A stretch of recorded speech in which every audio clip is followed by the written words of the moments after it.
wa ashabihi wa ikhwani. Hadirin dan hadirat yang dirahmati oleh Allah Subhanahu wa taala. Pada kesempatan kali ini kita akan bahas tentang 10 konsep terkait rizki. Hal ini karena rizki adalah perkara yang menjadi pusat perhatian hampir seluruh kita, ya.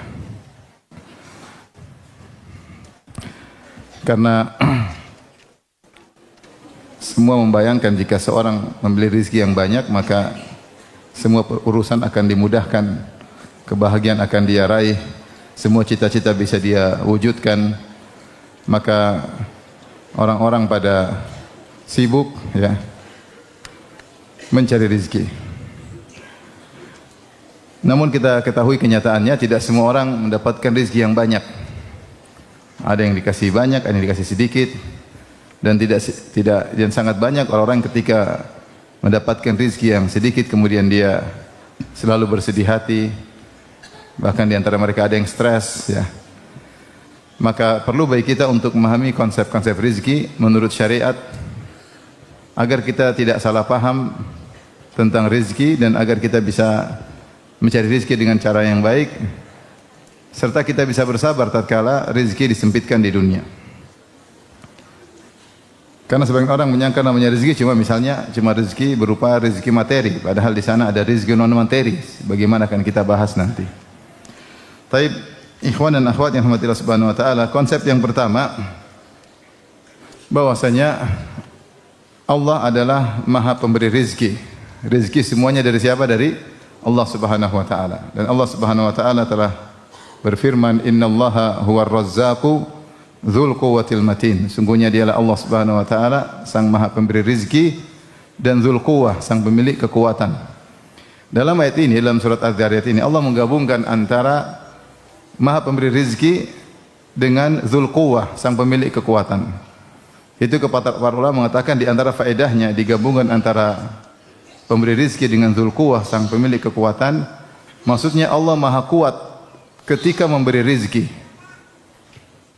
Di antara bukti bahwasanya Allah Maha kuat dalam memberi rizki, yang pertama bahwasanya yang ditanggung rizkinya oleh Allah sangatlah banyak. Manusia saja miliaran, hewan-hewan mungkin entah triliunan. Jangan lupa ada golongan jin juga yang ditanggung rizkinya oleh Allah Subhanahu wa taala. Oleh karenanya makhluk yang ditanggung rizkinya oleh Allah sangat banyak. Dan siapa yang mampu manusia yang bisa menampung rizki sebanyak itu? Seorang misalnya dia menanggung rizki 100 orang, maka dia mungkin sudah kewalahan. Ya. Bagaimana lagi Allah Maha Kaya, Maha Pemberi rizki yang menanggung triliunan makhluk.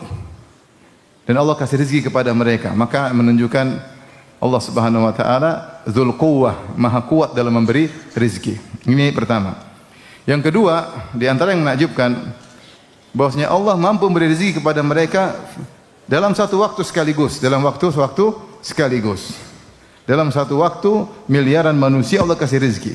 Dalam satu waktu triliunan makhluk Allah kasih rezeki sekaligus.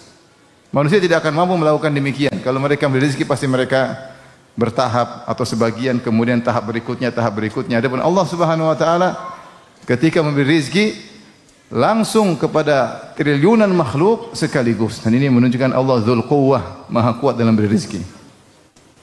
Perkara yang ketiga yang menunjukkan Allah Subhanahu wa taala kuat dalam memberi rezeki, sehingga digabungkan innallahu war-razzaqu dzul quwwah, dialah sang memberi rezeki, sang pemilik kekuatan. Karena Allah Subhanahu wa taala memberi rezeki ini sudah mungkin entah jutaan tahun, entah sudah sangat lama Allah sudah kasih rezeki tersebut dan tidak habis-habis menunjukkan dia kuat dalam memberi rezeki. Makanya Allah mengatakan, "Ara'aitum mundu ma khalaqas samawati wal ard, madza anfaqa mundu khalaqas samawati wal ard." Bagaimana menurut kalian sudah berapa banyak yang Allah infakkan kepada makhluk-makhluknya sejak Allah menciptakan langit dan bumi? Sudah berapa banyak kekayaan yang Allah berikan kepada makhluknya sejak saat itu. Ini Allah Dzul Quwwah, Maha kuat dalam memberi rezeki. Maka kita harus yakin bahwasanya Dialah Allah Sang Maha Pemberi rizki, dan Allah Subhanahu wa taala sangat mudah memberi rizki dan tidak susah baginya untuk memberi rizki kepada makhluknya. Wala yauduhu hifdzuhuma. Tidak ada susah bagi Allah untuk mengurusi langit dan bumi dan apa yang di antara keduanya, isi langit dan isi bumi, semua tidak susah bagi Allah untuk mengurusnya. Jadi konsep yang pertama. Konsep yang kedua, ikhwan dan akhwat yang rahmatillah subhanahu wa ta'ala, bahwasanya aset Allah tanpa batas. Aset Allah tanpa batas. Hal ini kenapa? Karena untuk rizki Allah bisa ciptakan, tinggal kun fayakun. Berbeda dengan manusia yang sekaya-kayanya dia, rizkinya, asetnya pasti terbatas. Manusia sekaya apapun, asetnya pasti terbatas. Adapun Allah Subhanahu wa taala asetnya tanpa batas. Makanya dalam hadis Allah mengatakan, ya ibadi, law anna awwalakum wa akhirakum wa insakum wa jinnakum kanu fi sa'idin wahidin fasa'aluni fa'ataitu kulla wahidin minhum minkum mas'alatahu ma naqasa dzalika min mulki syai'a. Kata Allah Subhanahu wa taala, wahai hamba-hambaku, seandainya kalian berkumpul dari awal sampai akhir, jin dan manusia, sejak Nabi Adam alaihissalam sampai manusia terakhir nanti menjelang hari kiamat, entah berapa miliar, entah berapa triliun, dikumpulkan semuanya. Kemudian juga jin, entah jin yang pertama siapa sampai jin yang terakhir, semuanya berkumpul satu dataran, kemudian semuanya minta. Dikasih misalnya satu orang 5 jam minta, kira-kira minta apa? Ya, minta banyak sekali. Kita kalau dikasih kesempatan misalnya minta 5 menit pasti dikabulkan, udah minta macam-macam. Gimana lagi kalau seluruhnya minta tanpa batasan, minta apa saja. Kemudian aku kabulkan seluruh permohonan kalian, tidak mengurangi sedikit pun dari asetku. Ya.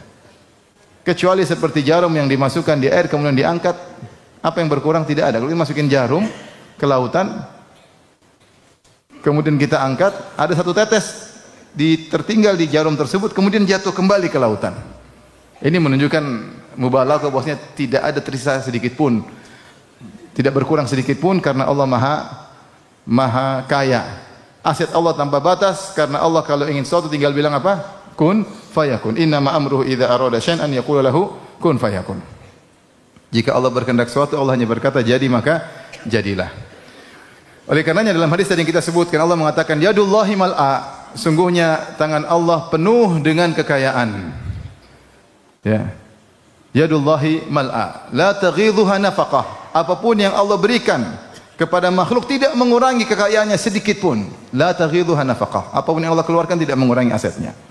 Tangan Allah penuh dengan kekayaan. Sahaul laili wan nahar.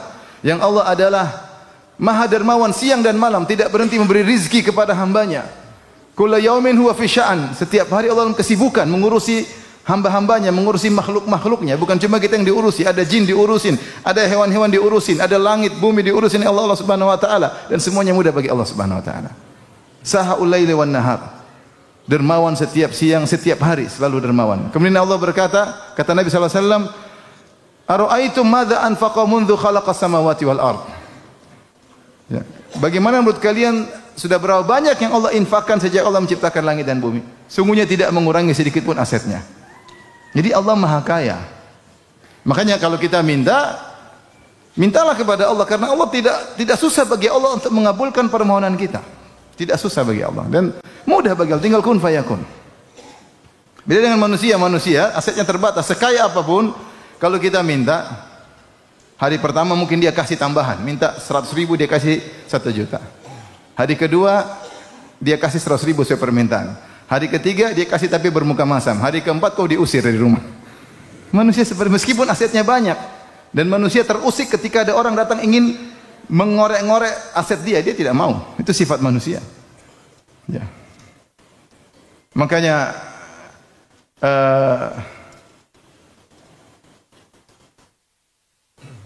kalau seorang semakin minta kepada Allah, justru Allah semakin senang ya. Dikatakan oleh seorang penyair, la tas'alanna bunai Adam hajatan was'alil ladzi abwabuhu la tughlaqu. Jangan sekali-sekali minta keperluan kepada anak Adam, tapi mintalah kepada Allah yang pintunya tidak tertutup. Allahu yaqdabu hina tarakta su'alahu wa bunayya Adam hina sa'altahu yaqdabu. Allah murka kalau kau tidak minta kepada Allah Subhanahu wa taala. Adapun anak Adam, kalau kau minta kepadanya dia marah. Ini konsep kedua, bahwasanya aset Allah tanpa batas. Kenapa? Mudah, kalau dia ingin sesuatu tinggal bilang apa, kun fayakun. Apa susahnya Allah menciptakan bumi berkali-kali lipatnya? Allah ciptakan surga nanti yang luar biasa. Taib. Berikutnya yang perlu kita pahami, jika aset Allah tanpa batas, kenapa kita tidak semua dijadikan kaya, ikhwan? Kenapa kita semua tidak jadi toke? Apa? Toke ya orang kaya sini? Hah? Ya, bos apa namanya? Toke, bukan toke. Toke ya, toke itu binatang ya, saya lupa. Kenapa kita tidak jadi kaya semua? Ya? Kenapa tidak semuanya naik mobil Alphard, naik mobil mewah-mewah? Kenapa? Kenapa ada yang naik mobil Alphard, ada yang jalan kaki, ada yang mobilnya belum lunas, ada yang motor butut, ada yang naik sepeda, sepedanya rusak di jalan? Kenapa beda-beda? Karena kalau Allah mau kasih kaya semua mudah, tapi Allah punya hikmah di balik ini semua. Makanya Allah sebutkan dalam Al-Quran, dua hikmah yang Allah isyaratkan, tentu lebih daripada ini. Di antara yang Allah isyaratkan dalam Al-Quran, Allah berfirman, "Walau basatallahu rizqa li ibadihi labaghaw fil ard, walakin yunazzilu biqadari ma yasha." Seandainya Allah bentangkan rizki kepada hamba-hambanya, Allah kasih banyak-banyaknya, labaghaw fil ard, maka mereka melampaui batas. Manusia tidak kuat jika dikasih kaya. Allah berfirman, "Kalla innal insana la yatgha ar-ra'ahu istaghna." Sungguh manusia itu benar-benar akan melampaui batas tatkala dia merasa dirinya sudah kaya. Orang kalau sudah kaya, sombong dan angkuh, kita tidak bisa mengontrol diri kita.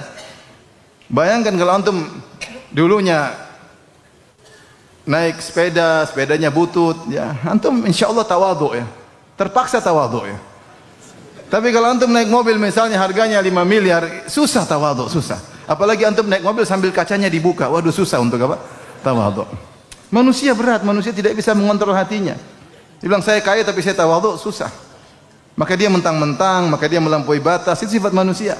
Allah mengatakan, kalau Allah bentangkan rezeki kepada mereka, labaghaw fil ard, maka mereka akan melampaui batas. Walakin yunazzilu biqadarin ma yasha. Tapi Allah turunkan dengan kadar yang Allah kehendaki. Kita serah Allah Subhanahu wa taala.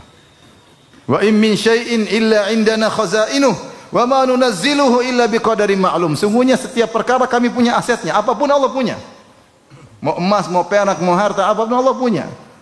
Wa ma nunazziluhu illa biqadarin ma'lum. Namun kami tidak turunkan kecuali dengan kadar yang Allah kehendaki. Jadi di antara hikmah pertama, Allah tidak jadikan semua orang kaya karena kekayaan menjadikan orang bisa melampaui batas. Ini kenyataan yang terjadi.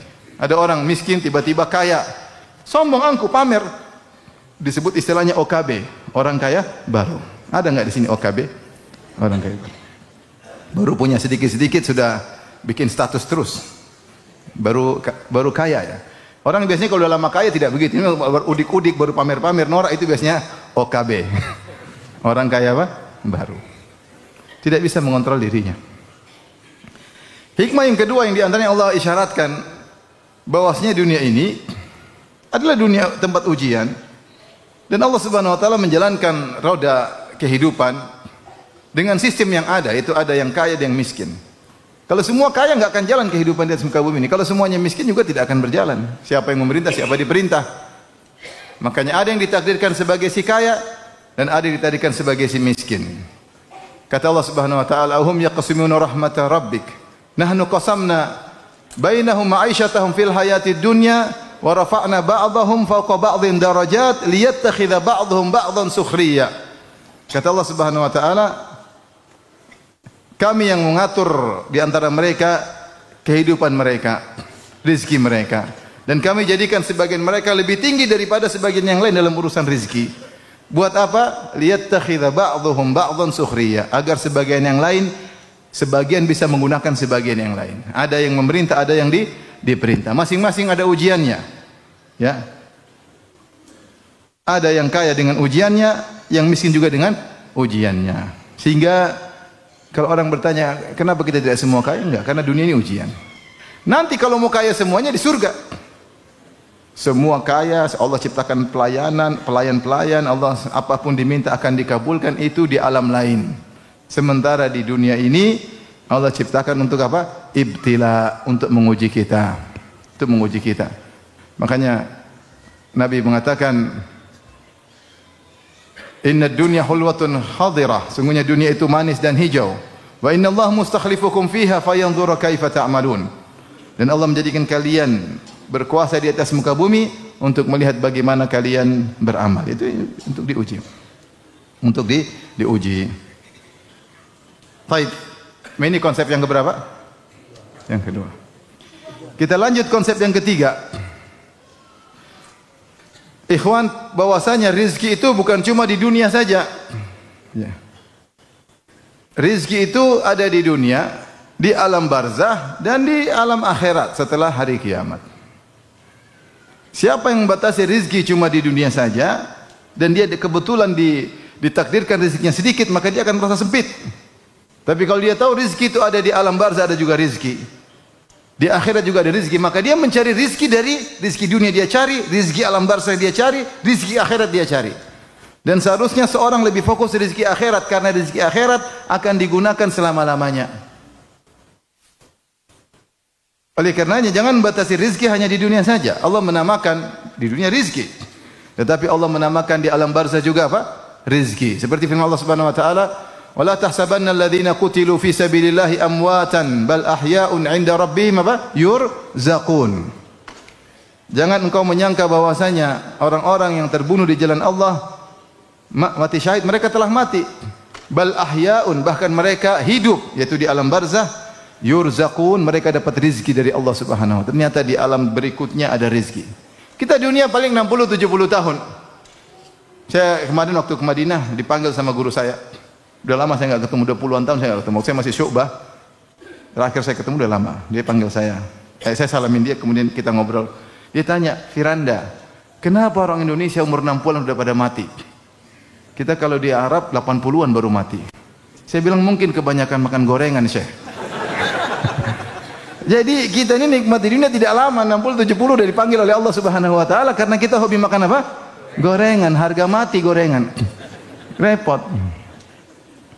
Jadi kita harus sadar bahwasanya rezeki yang akan kita nikmati dunia tidak lama, tidak lama. 60-70 tahun. Jarang yang lewat 70 tahun. Tidak lama. Makanya semua kenikmatan dunia Allah namakan mata.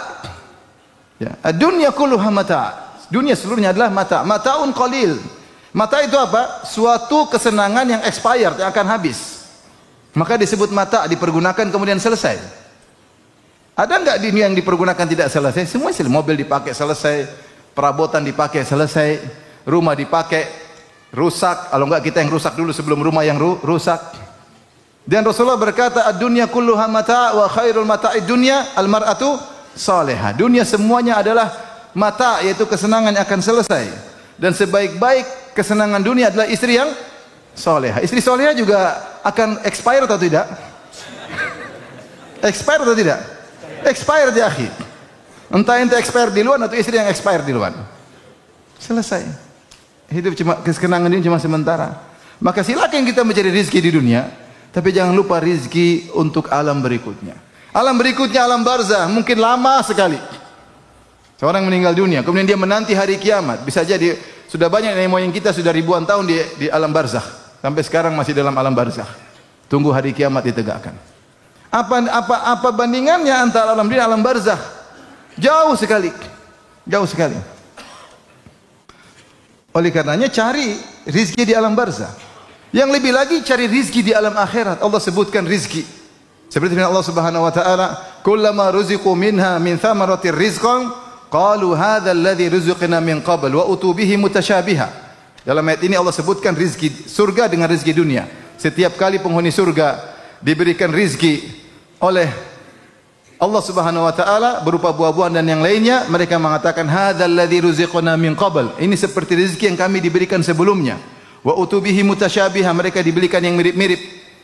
Diberikan yang mirip-mirip tapi beda hakikat. Jadi Allah namakan nikmat surga dengan apa? Rizki. Allah namakan nikmat dunia dengan apa? Rizki. Taib. Oleh karenanya, ya, ketika istri-istri Nabi, ya, radhiyallahu taala anhunna, ya, mereka waktu itu minta tambahan dalam tanda kutip uang dapur, ya. Sebagian ulama mengatakan karena ketika itu Rasulullah SAW banyak berjihad sehingga para sahabat mendapatkan gonimah, lantas mereka berikan kepada rezeki-rezeki mereka. Istri-istri Nabi lihat, pingin juga dapat tambahan uang dapur. Maka waktu itu Rasulullah SAW marah, Rasulullah SAW meninggalkan mereka. Rasulullah tidak gabung sama mereka selama sebulan. Dia tinggal di Masyrubah, itu sebuah kamar kecil. Rasulullah tinggalkan dia. Sampai sahabat banyak yang menangis. Kenapa Rasulullah istrinya 9, rumahnya 9, tidur di kamar sendirian? Sedih atau tidak? Sedih. Ya, para sahabat cinta sama Nabi SAW. Rasulullah tidak datangi mereka selama sebulan. Kenapa? Karena mereka minta tambahan. Ya, mereka wanita bisa punya kesalahan. Dan dengan demikian Allah tegur mereka agar mereka menjadi lebih baik. Karena yang bisa hidup sama Nabi hanyalah orang-orang zuhud. Maka turunlah ayat dalam surat Al-Ahzab, ayat itu takhir, ayat pilihan. Yaitu mau hidup mewah-mewah tapi cerai, atau mau hidup dengan saya dengan zuhud. Allah turunkan, ya ayuhan nabi, qul li azwajika in kuntunna turidul hayatad dunya wa zinataha fata'alaina umatti'kunna wa usarrihkunna sarahan jamila. Wahai Nabi, katakanlah kepada istri-istrimu. 9 istrinya ditanyain. Ditanya satu-satu. Kalau kalian ingin kehidupan dunia dan perhiasannya, fata'alaina, kemarilah. Umatti'kunna, aku akan berikan kepada kalian kesenangan, silakan. Rasulullah mau kasih harta bisa. Rasulullah kalau dapat ghanimah banyak sekali. Rasulullah mau kasih harta bisa. Tapi apa setelah itu? Wa usarrihkunna sarahan jamila. Setelah itu cerai baik-baik. Harta tapi cerai. Enggak bisa hidup sama Nabi dengan hidup mewah-mewah. Wa in kuntunna turidinallaha wa rasulahu ad-daral akhirah fa innallaha 'adda lil muhsinati minkunna ajran 'azima. Tapi kalau kalian ingin Allah dan Rasulnya dan hari akhirat, maka Allah akan siapkan ganjaran yang besar. Di mana? Di surga. Setelah itu beberapa ayat kemudian Allah berfirman, ya nisa'an nabi, may yaqnut minkunna lillahi wa rasulihi wa ta'mal salihan nu'tiha laha ajraha marratain wa atadna laha rizqan karima.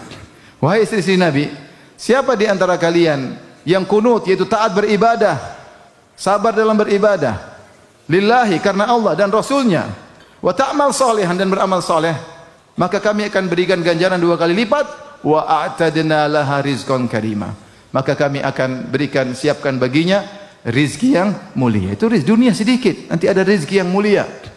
Maka akhirnya seluruh istri-istri Nabi memilih hidup zuhud bersama Nabi SAW. Setelah itu Allah muliakan mereka. Allah melarang Nabi untuk menikah lagi dan untuk menggantikan mereka dengan wanita yang lain. Jadi ingat ikhwan, rizki itu ada, bukan cuma dunia saja. Karenanya bisa jadi ada seorang di dunia dapat rizki banyak, di akhirat tidak ada jatah, bisa jadi. Seperti orang kafir. Dan ada orang-orang di dunia rizkinya sedikit, tetapi di akhirat banyak sekali. Maka jangan pikir rizki dunia saja. Allah berfirman, "Idza waqa'atil waqi'ah laisa liwaqa'atiha kadhibah, khafidhatur rafi'ah, idza rujjatil ardu rajja, idza rujjatil ardu rajja." Kata Allah Subhanahu wa taala, jika telah tegak hari kiamat dan tidak ada yang bisa menolak akan datangnya hari kiamat, khafidhatur rafi'ah, bahwasanya hari kiamat itu merendahkan dan meninggikan. Apa maksudnya merendahkan? Sebagian ahli tafsir mengatakan merendahkan manusia-manusia yang disangka hebat ketika di dunia, di akhirat Allah rendahkan. Rafi'ah, hari kiamat meninggikan. Ada orang-orang dirasa rendah, hina, miskin di dunia, ternyata di akhirat dimuliakan. Jadi ada orang di dunia mungkin kelihatan kaya raya, kenikmatan luar biasa, ternyata di akhirat tidak punya apa-apa. Oleh karenanya kalau qadarullah antum miskin, boleh sedih tapi jangan terlalu bersedih. Bisa jadi jatah di akhirat apa? Banyak. Oleh karenanya ketika Umar bin Khattab radhiyallahu anhu datang ke Masyrubah dalam Sahih Bukhari tadi, ketika Rasulullah meninggalkan istri-istrinya, Masyrubah kamar kecil, tidak ada apa-apa. Hanya melihat sebagian, tidak ada apa-apa di kamar. Kalau nggak salah cuma ada kulit-kulit yang kulit-kulit samak. Ya Rasulullah tidak punya apa-apa. Maka Umar berkata, ya Rasulullah, Mereka Romawi, Kaisar, Kisra, mereka diberikan dunia. Ya, sementara kita begini, tidakkah berdoa untuk umatmu? Maka Rasulullah marah, kata Rasulullah sallam, "Afi syakkin anta ya ibn al-Khattab?" Kau ragu wahai Ibnu Umar? Haula'i qaumun ujilat lahum thayyibatuhum fil hayatid dunya. Mereka adalah kaum yang kesenangan dunia disegerakan, kesenangan mereka di akhirat disegerakan di dunia. Di akhirat mereka tidak dapat apa-apa. Allah berkata kepada mereka pada hari kiamat kala, "Adhabtum thayyibatikum fil hayatid dunya wastamta'tum biha." Kalian telah menghilangkan kesenangan akhirat kalian di dunia, sudah kalian ambil semuanya jatah. Oleh karena di antara fikih sebagian sahabat, ini fikihnya Umar dan fikihnya Abdurrahman bin Auf radhiyallahu anhuma, jika seorang terlalu bersenang-senang di dunia, maka jatahnya di akhirat dikurangi. Dalam riwayat ketika Umar bertemu dengan Jabir bin Abdullah dan dia membawa laham, yaitu daging, maka Umar tegur, "Afa kullama ishtahita syai'an ishtaraitahu?" Apa setiap kau ingin sesuatu kau beli? Tidakkah kau mendengar firman Allah Subhanahu wa taala, "Adhabtum thayyibatikum"? Tidakkah kau lihat firman Allah Subhanahu wa taala, kalian telah menghilangkan, menyirnakan jatah kalian di dunia, di akhirat di dunia. Kalian telah menyegerakan jatah kalian akhirat untuk bersenang-senang di dunia. Sehingga sebagian sahabat memandang terlalu bersenang-senang di dunia mengurangi jatah di mana? Di akhirat. Dan ini juga pendapat Abdurrahman bin Auf. Abdurrahman bin Auf radhiyallahu anhu ketika dia berpuasa, kemudian dia ingin berbuka, dihidangkan makanan. Tiba-tiba dia ingat Mus'ab, dia mengatakan, Mus'ab bin Umair meninggal dunia dalam kondisi mati syahid. Kami tutup kepalanya dengan tidak ada yang dia tinggalkan kecuali selembar burdah, selembar kain. Hartanya tidak ada sama sekali kecuali selembar kain. Itu pun kalau buat nutup kepalanya, kakinya kelihatan. Kalau untuk kedua kakinya, kepalanya kelihatan. Untuk kain kafan aja enggak cukup hartanya. Kata Abdurrahman, "Wa huwa khairun minni." Dia lebih baik daripada aku, kata Abdurrahman bin Auf. Itu dengan penuh tawadhu. Kemudian kata beliau, "Tsumma futiha lana," ya, atau busita lana minad dunya ma busit. Kemudian dibukakan bagi kami dunia sebagaimana telah dibukakan. Wa inna nakhafu, dan sungguhnya aku khawatir ini adalah kenikmatan surga yang disegerakan. Maksud saya ikhwan, seorang ya ketika jadi orang miskin bertakwa, jadi orang kaya bertakwa, tetapi rizki itu ada 3, bukan rizki dunia saja. Ada rizki di alam barzah, ada rizki di akhirat. Kalau kita tidak bisa menyaingi orang rizki di dunia, saingi dia untuk rizki di akhirat.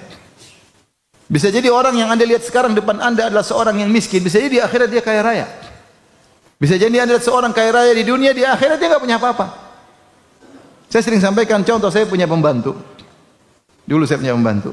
Dia setiap gajinya 100% dia kasih ibunya. Setiap gajian dia kirim ke ibunya. Itu harta dia 100% dia berikan kepada ibunya. Ini orang seperti ini, kira-kira rezekinya banyak enggak di akhirat? Akan ganjaran yang banyak, dia berbakti. Kita mungkin meremehkan, tapi ternyata dia luar biasa. Oleh karenanya ketika kita tahu rezeki bukan cuma di dunia saja, kita jangan mikir rezeki dunia. Rezeki dunia cuma mata, sebentar lagi habis. Makanya Allah berfirman, "Wala tamuddanna 'ainaika ila ma matta'na bihi azwajan minhum zahratal hayatid dunya linaftinahum fih wa rizqu rabbika khairu wa abqa." Janganlah kau panjangkan kedua matamu wahai Rasulullah kepada sekelompok orang yang kami berikan kesenangan dunia. Ya, zahratal hayatid dunya, kesenangan dunia seperti zahra, seperti bunga yang cepat layu, hilang cepat. Zahra apa? Bunga, indah, merah, jingga, kuning, ungu, tapi cepat layu. Buat apa? Linaftinahum fi, kami menguji mereka dengan dunia tersebut. Kemudian kata Allah, wa rizqu rabbika khairu wa abqa, dan rizki Rabbmu yaitu di surga lebih baik dan lebih apa? Kekal. Jadi jangan pikir rizki cuma di sini saja. Seorang bertakwa, salat, ibadah, mencari rizki di alam barzah dan rizki di akhirat. Sekarang yang keberapa?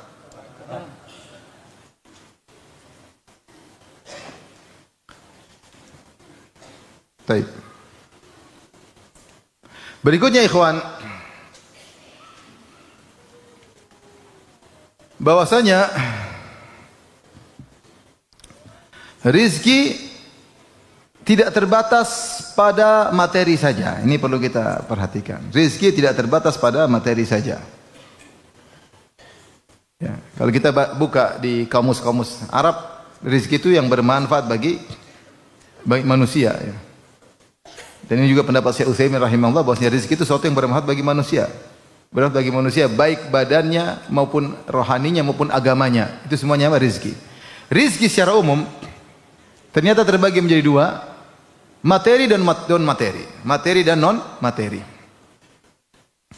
Contoh rizki materi seperti apa? Seperti rumah. Ya.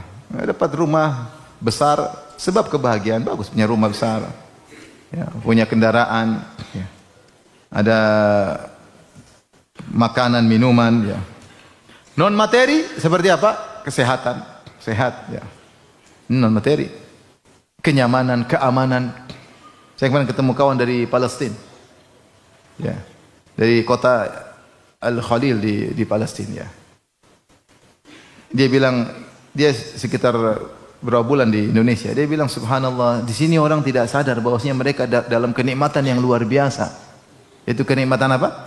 Keamanan. Namun nikmat tersebut nikmat yang abstrak, yang non materi.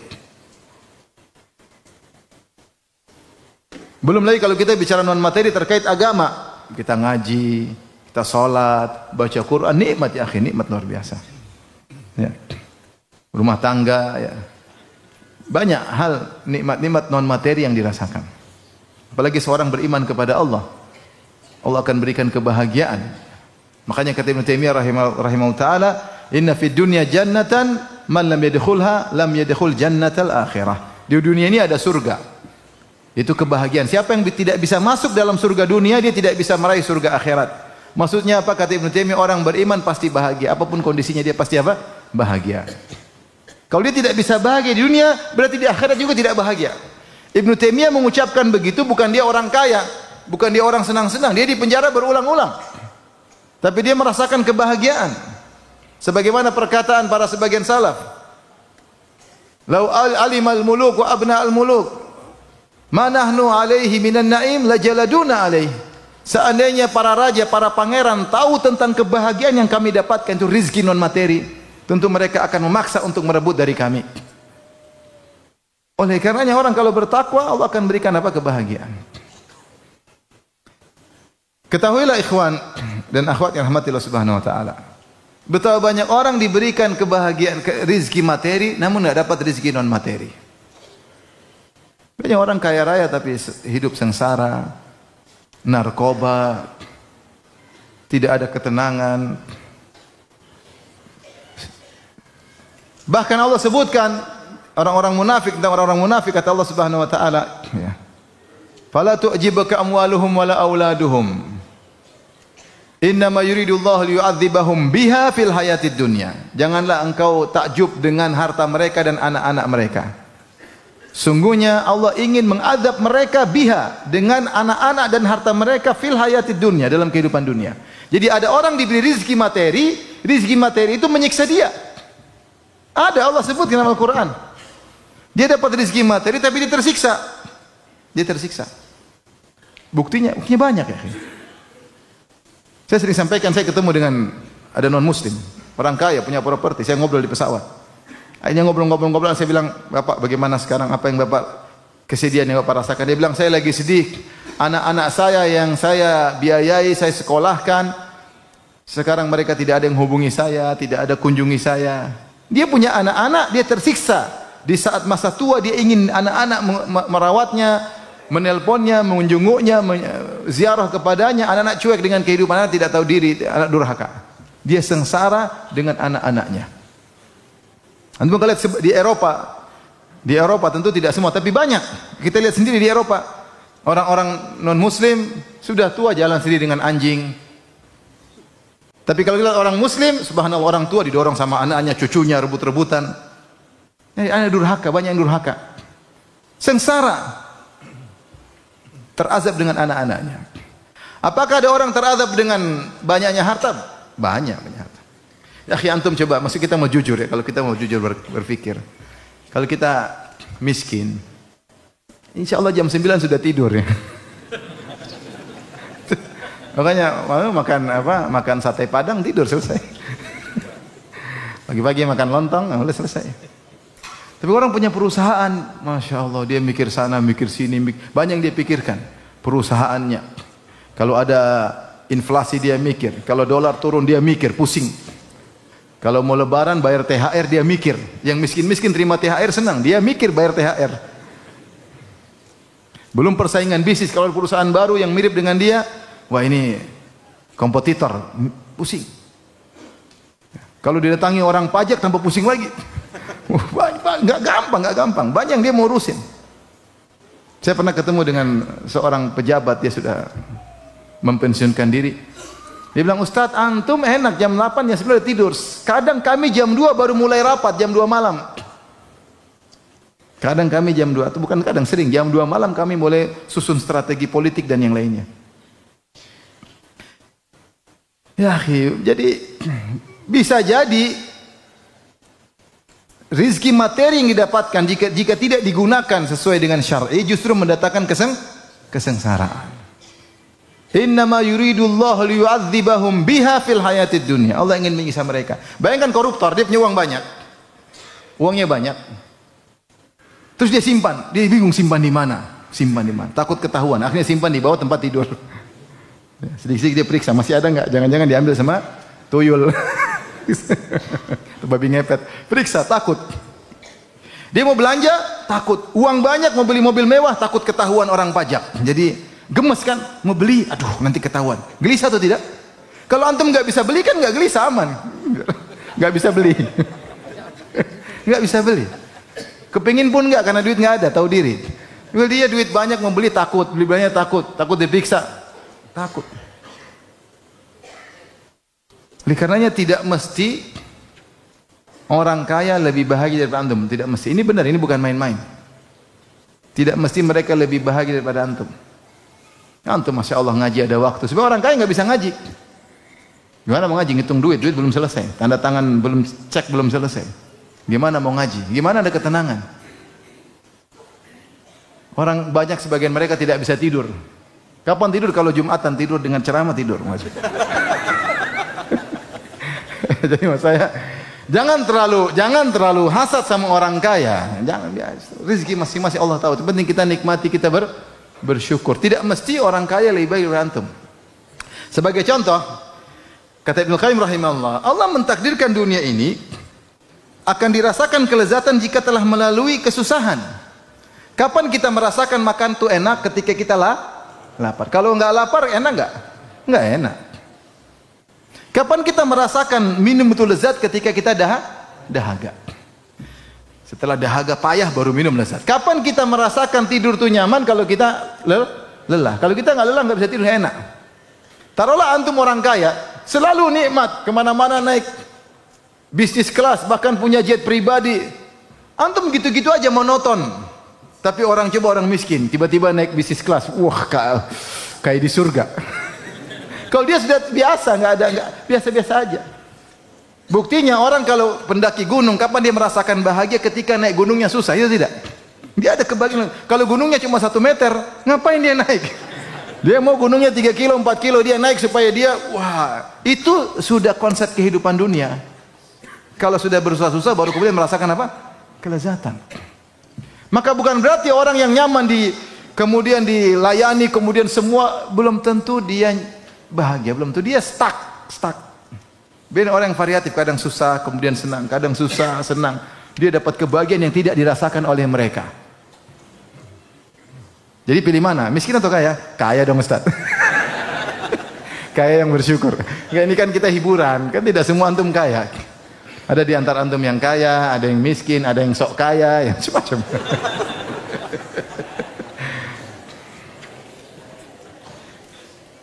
Baik. Maka bersyukur apa yang ada sehingga kita bisa bahagia. Sekarang yang keberapa? 6 apa 5? Ya sudahlah, hitung aja lah, anggap aja 6 ya. Biar cepat selesai. Baik. Rizki ada yang halal, ada yang haram. Ini beda dengan Mu'tazilah yang mengatakan rizki hanya yang halal. Rizki ada yang halal, yang haram. Makanya kita minta rizqan thayyiban. Habis salat subuh kita mengatakan apa? Allah minas'aluka ilman nafi'an wa rizqan thayyiban wa amalan mutaqabbala. Ya. Dan rizki yang halal atau haram ditinjau dari pertama, ditinjau dari zatnya, zatnya bisa halal bisa haram. Yang kedua ditinjau dari cara meraihnya, bisa halal bisa apa? Haram. Khamar zatnya haram. Babi zatnya apa? Haram, ya. Tapi ada rizki yang halal tapi cara mencarinya haram, ya. Korupsi, nipu orang, riba, judi, ini semua cara-cara yang haram. Yang ingin saya sampaikan ikhwan, ketahuilah kaidah menyatakan antum cari rizki dengan cara apapun, mau cara halal, cara haram, hasilnya sama, tidak berubah. Ini harus antum yakini. Rizki kita tidak berubah nominalnya. Dari kita lahir sampai kita mati tidak berubah nominalnya. Mau cari dengan cara halal, cara haram, hasilnya sama. Siapa yang bilang demikian? Nabi SAW. Nabi mengatakan, Inna ruhal qudusi nafatha fi raw'i anna nafsan lan tamuta hatta tastakmila rizqaha. Sungguhnya Jibril alaihissalam memberikan wahyu ke dalam jiwaku, menyatakan bahwasanya tidak ada satu jiwa pun yang meninggal kecuali telah sempurna apa? Rizkinya. Kemudian kata Nabi, fa'ajmilu fi talab, maka carilah dengan cara yang baik. Khudhu mahalla wada'u maharum, ambil yang halal tinggalkan yang haram, karena hasilnya sama saja. Hasilnya sama saja. Ajmilu fi talab ada dua makna. Pertama, ijmal, ada yang mengatakan kepada jamal, yaitu carilah dengan cara yang baik, jangan cari cara haram karena sama saja. Ada ajmilu fi talab, yaitu dengan ijmal, yaitu jangan ngoyo, cari rezeki tapi jangan apa? Jangan ngoyo. Mau ngoyo enggak ngoyo sama saja hasilnya. Jangan sampai lembur kerja sudah 12 jam, lembur juga 12 jam. Kebanyakan ya. Kalau bisa hari 25 jam, 25 jam ya. Sama saja. Kelihatannya banyak sekarang, nanti berkurang karena ini, berkurang karena ini, hasilnya sama saja. Ya. Oleh karenanya, ini apa ini, azan ya? Ya azan ya. Oleh karenanya ketika seorang di depan dia ada cara yang haram, jangan dia tempuh. Di depan dia untung yang banyak, jangan tergoda. Kalau dia tidak ambil, Allah akan buka rizki dari jalan yang lain yang hasilnya sama, cepat atau lambat. Jangan tergoda. Haram tinggalkan, syubhat tinggalkan. Allah akan buka dengan cara yang lain. Kalaupun dia dapat yang haram tersebut, Allah akan ambil dengan cara Allah Subhanahu wa taala yang dia tidak sadari. Masalahnya, meskipun nominalnya sama, hasilnya sama, kalau antum ambil dengan cara yang halal, antum selamat di akhirat. Kalau antum ambil dengan cara yang haram, antum binasa di akhirat. Oleh karenanya rezeki yang haram halal nominalnya sama saja. Tapi azan aja dulu.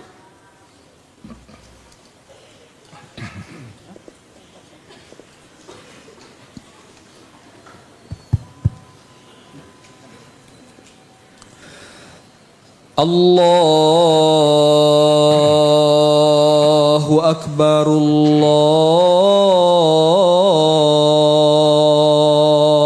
Allahu Akbar,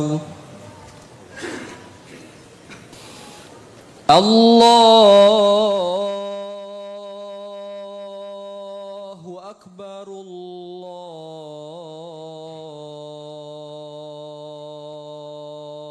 Akbar. Ashhadu an la ilaha illallah. Ashhadu an la ilaha illallah.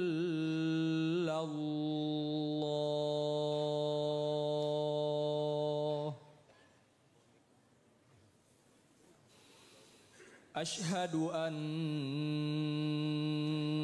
Muhammadar Rasulullah.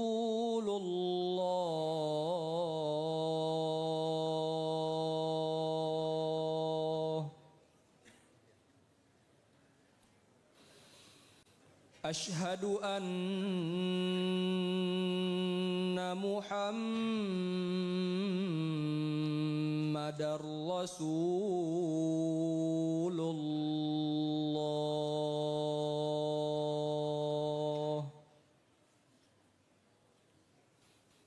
حي على الصلاة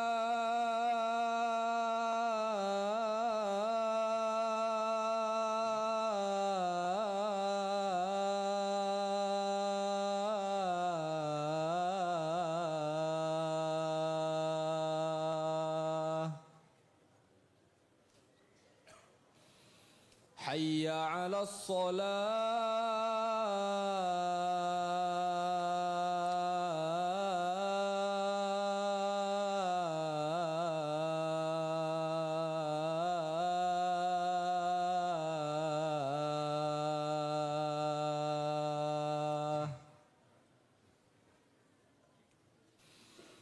حي على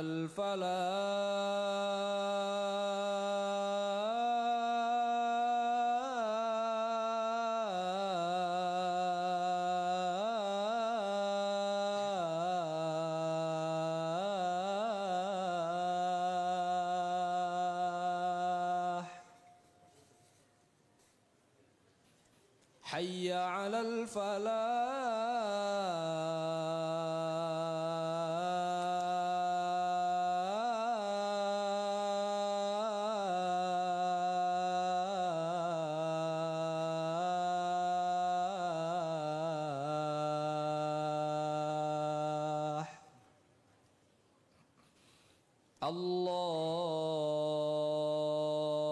الله أكبر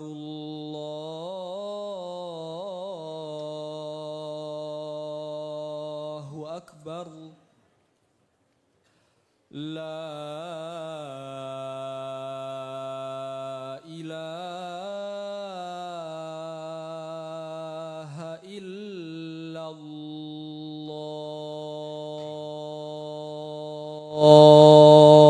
La ilaha illallah.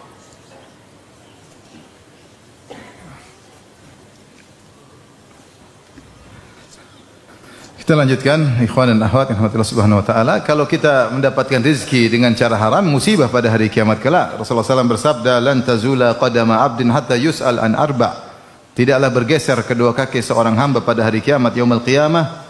Itu bergeser menuju surga atau neraka sampai dia ditanya dengan tentang 4 perkara, di antaranya an malihi, tentang hartanya, min aina iktasabahu wa fima anfaqah, dari mana dia dapatkan dan ke mana dia habiskan. Makanya ada yang tawar kepada kita misalnya, Ustaz, ada bisa bilang saya enggak siap dihisab, saya tidak siap dihisab. Saya tidak siap dihisab. Jadi kita yakin rezeki sama saja. Disebutkan, dikisahkan ada seorang salaf yang dia ketika mau ke masjid atau ke suatu tempat, dia nitip pelananya kepada seorang, dia titip pelananya, suruh dijaga, kemudian dia melakukan keperluannya, hajatnya, kemudian dia balik. Ketika dia balik, ternyata pelana tersebut hilang. Maka dia suruh orang untuk beli pelana di pasar, maka ada orang belikan dengan harga 2 dinar kalau tidak salah ya. Nanti dengan harga tertentu, kemudian dibawalah pelana tersebut kepada orang salaf ini. Kemudian mengatakan, subhanallah, ini pelana saya yang hilang. Ya. Saya tadi bermaksud, kalau selesai ini saya mau kasih hadiah kepada orang ini 2 dinar. Tapi dia tidak ingin mengambil dengan cara yang halal. Ternyata dia curi, dia jual, dia juga dapat 2 dinar. Subhanallah. Jadi mau cara baik, cara halal, cara haram, tetap berapa? 2 dinar. Ini harus kita yakin.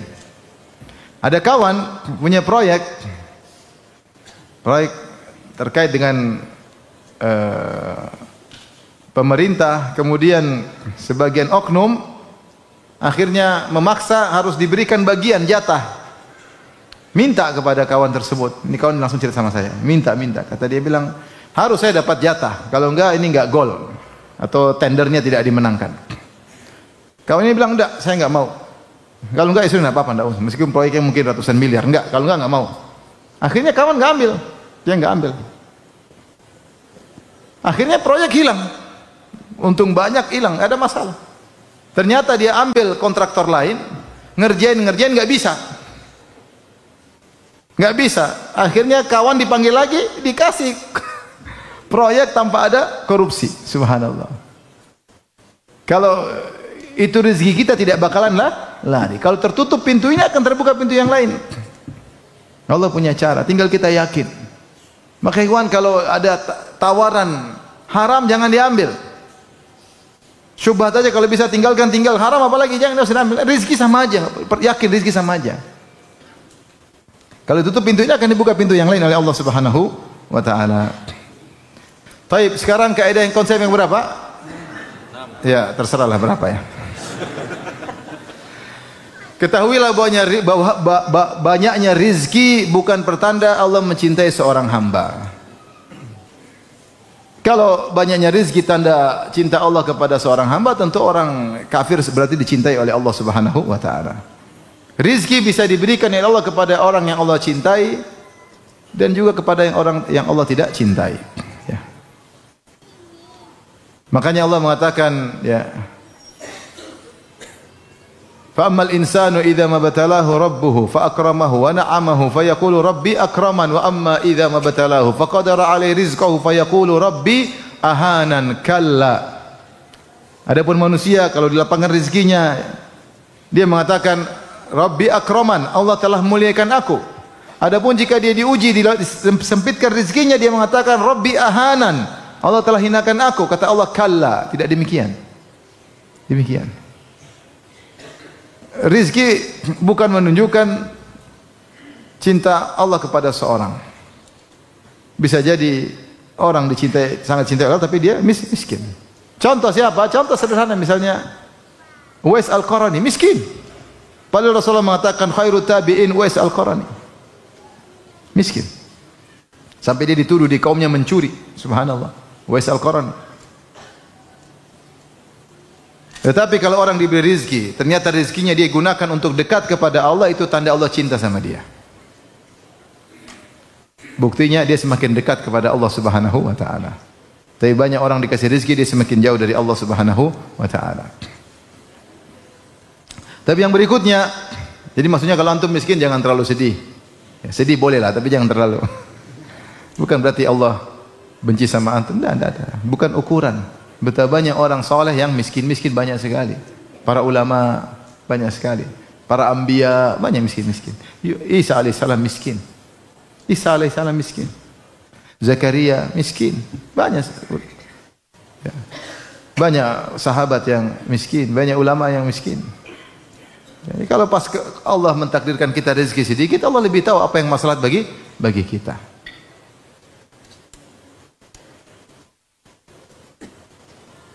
Saya punya pengajian judulnya 17 sisi baik dari musibah.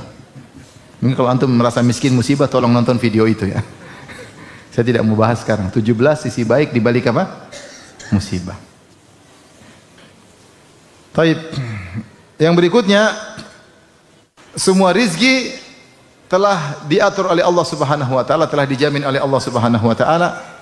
Jangankan manusia, bahkan hewan juga telah diatur rizkinya. Allah Subhanahu wa taala berfirman, ya. Wa ma min dabbatin fil ardi illa 'alallahi rizquha wa ya'lamu mustaqarraha wa mustaudaha. Kata Allah Subhanahu wa taala, tidak ada hewan melata di atas muka bumi kecuali Allah yang menanggung rizkinya. Wa ya'lamu mustaqarraha wa mustaudaha. Ada khilaf di Al-Qur'an makna mustaqar, mustauda. Ada yang mengatakan mustaqarraha maksudnya di mana kandangnya, di mana tempat tinggalnya. Mustaqarraha di mana tempat dia berjalan, mustaudaah adalah tempat di mana kandangnya. Jadi maknanya, di antara makna yaitu Allah tahu di mana kandangnya dan kemana dia cari rizki. Jalannya kemana? Misalnya burung terbang kemana, Allah tahu. Setiap burung Allah tahu dia mau terbang kemana. Setiap hewan keluar dari lubangnya mau kemana, Allah tahu. Jadi Allah sudah siapkan rizki sesuai dengan arah jalannya. Allah yang tanggung. Itu hewan. Sebagian ulama menafsirkan mustaqarrah mustaudaah maksudnya hidupnya dan matinya. Allah tahu mainnya kemana, jalan-jalannya kemana, kapan ajalnya Allah tahu, sehingga Allah sudah tentukan cacing ini rezekinya ini, burung ini rezekinya ini, ikan ini rezekinya ini, Allah sudah tentukan. Detail per hewan-hewan. Tidak ada satu yang datang belata kecuali Allah tentukan rezekinya. Bagaimana lagi dengan manusia yang mukallaf? Kata Allah Subhanahu wa taala, "Wa ka'ayyim min dabbatin la tahmilu rizqaha Allahu yarzuquha wa iyyakum." Betapa banyak hewan melata tidak mampu menanggung rezekinya. Hewan melata tidak akalnya tidak banyak seperti manusia. Burung akalnya sederhana aja. La tahmilu rizqaha, akalnya tidak seperti manusia. Manusia bisa nipu, bisa ngibul, bisa bohong, manusia canggih kalau cari rezeki dengan berbagai macam cara. Yang riba bisa jadi syar'i, luar biasa manusia. Canggih pokoknya. Hewan bisa apa? Tapi rezekinya sudah ditanggung. Rezekinya sudah ditanggung. Nah, kalau rezeki sudah ditanggung apalagi manusia, maka jangan seorang khawatir berlebihan ya. Rezeki sudah ditanggung. Hewan saja sudah diatur apalagi manusia. Bagaimana kita suudzon sama Allah sementara kita masih dalam janin, Allah kasih rizki sama kita. Kita kecil belum bisa cari rizki, Allah sudah kasih rizki lewat kedua orang tua kita. Setelah kita dewasa sudah punya kemampuan, sudah pandai berfikir, sudah lebih matang, kemudian takut tidak dapat rizki, ini suudzon kepada Allah Subhanahu wa taala. Maka yakin rizki sudah ditentukan. Sebagaimana seorang yakin ajalnya sudah ditentukan. Banyak orang kalau ajal tenang, kalau ajal enggak. Tapi kalau rizki dia enggak percaya. Padahal perkara rizki dan ajal sama saja. Malaikat ketika mencatat bikatbi rizkihi wa ajalihi, rizkinya ajalnya dicatat, maka sudah ditentukan. Baik, berikutnya. Meskipun sudah ditentukan, akan tapi Allah Subhanahu wa taala suruh mencari rizki dan berusaha. Karena semua yang ditakdirkan, yang dicatat di Lauhil Mahfuz bukan cuma hasilnya, tapi tercatat akibat dan juga sebabnya. Si fulan mati, tapi karena apa Allah catat? Si fulan kaya karena apa? Miskin karena apa? Ada semua catatannya. Maka kita menempuh sebab untuk menuju akibat tersebut, meskipun semuanya sudah dicatat. Ya. Meskipun semuanya sudah dicatat, tapi kita harus menempuh sebab karena yang dicatat di Lauhil Mahfuz sebab dan apa? Akibat. Sebagaimana kita yakin bahwasanya kenyang dan lapar sudah ditakdirkan, tapi kita tahu kalau mau kenyangnya makan. Sebagaimana kita yakin bahwasanya punya anak atau tidak sudah ditakdirkan, tapi kalau kita mempunyai anak, kita nikah supaya punya anak. Oleh karenanya masalah rezeki Allah juga suruh cari dalam banyak ayat. Seperti dalam firman Allah Subhanahu wa taala, "Huwallazi ja'ala lakumul arda dhalulan famshu fi manakibiha wa kulu min rizqihi." Dialah Allah yang telah menundukkan bumi bagi kalian. Yaitu Allah menundukkan bumi agar mudah dipijak, agar mudah untuk dilewati. Famshu fi manakibiha, berjalanan menuju manakib. Sebagian ahli tafsir mengatakan manakib seperti ini, maksudnya tempat-tempat yang tinggi. Kalau kau harus cari rezeki ke tempat yang tinggi, tempuhlah tempat tersebut. Jalan. Jangan malas-malasan. Kalau memang harus dilewat tempat tinggi, pergi ke sana. Famshu fi manakibiha. Itu Allah suruh berusaha. Allah suruh berusaha. Tetapi di akhir ayat kata Allah, wa kulu min rizqihi wa ilaihi nusyur. Makanlah rezeki Allah, ingat kalian akan dikembalikan kepada Allah Subhanahu wa taala. Contoh lagi firman Allah Subhanahu wa taala, "Fa idza qudiyatis salatu fantashiru fil ardi wabtaghu min fadlillah." Kalau selesai salat Jumat bertebarlah, carilah rezekilah, carilah karunia Allah. Tapi kata Allah, "Wazkurullaha katsiran." Jangan lupa banyak ingat Allah. Ini maksud cari rezeki tapi jangan lupa ingat Allah. Cari rezeki tapi jangan lupa kepada Sang Pemberi rezeki. Ini cari rezeki tapi lupa kepada Sang Pemberi apa? Rezeki. Bahkan Allah Subhanahu wa taala menyuruh kita berusaha. Wa huwallazi sakhkharal bahra wa sarlakum huwallazi sakhkharal bahra litakulu minhu lahman tariyya wa tastakhriju minhu hilyatan talbasunaha. Dialah Allah yang telah menundukkan lautan bagi kalian agar kalian bisa makan daging segar. Mancing, Allah suruh mancing. Bukan cuma mancing aja, wa tastakhriju minhu hilyatan talbasunaha, untuk kalian ambil mutiara, berarti kan perlu menyelam usaha. Berarti Allah suruh usaha. Jadi rezeki diraih dengan apa? Usaha. Berusaha.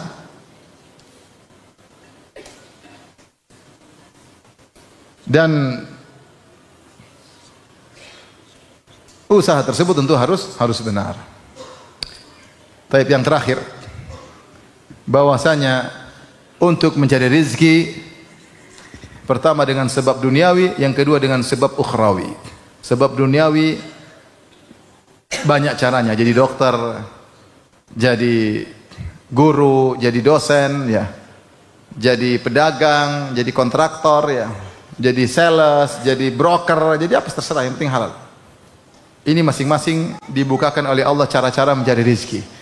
Tapi ada pintu-pintu rezeki yang ukhrawi yang mungkin lebih efektif daripada cara-cara duniawi. Jangan disepelekan. Jangan disepelekan. Di antaranya yang pertama misalnya adalah dengan menyambung silaturahmi. Man ahabba an yubsata lahu fi rizqi wa yunsa'a fi athari falyasir rahimah. Siapa yang ingin dapatkan rezekinya, dipanjangkan umurnya, maka sambung silaturahmi. Orang yang sibuk sambung silaturahmi, rezekinya lancar. Rezekinya lancar. Ini di antaranya. Allah tambah-tambahkan rezekinya. Tambah-tambahkan. Saya tidak ada teman yang saya kenal perhatian sama silaturahmi kecuali rezekinya lancar. Tidak ada teman yang saya kenal perhatian sama kerabatnya kecuali rezekinya apa? Lancar. Kemudian antaranya yang kedua, misalnya kafalah kepada penuntut ilmu. Dalam satu hadis dalam Shariat Salihin disebut ada seorang, dua orang, satu kerja, satu menuntut ilmu sama Nabi. Akhirnya saudaranya mengeluh, "Ya Rasulullah, ini saudaraku tidak kerja."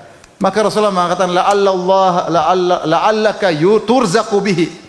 Kata Nabi, bisa jadi kau dapat rezeki gara-gara dia, lewat dia.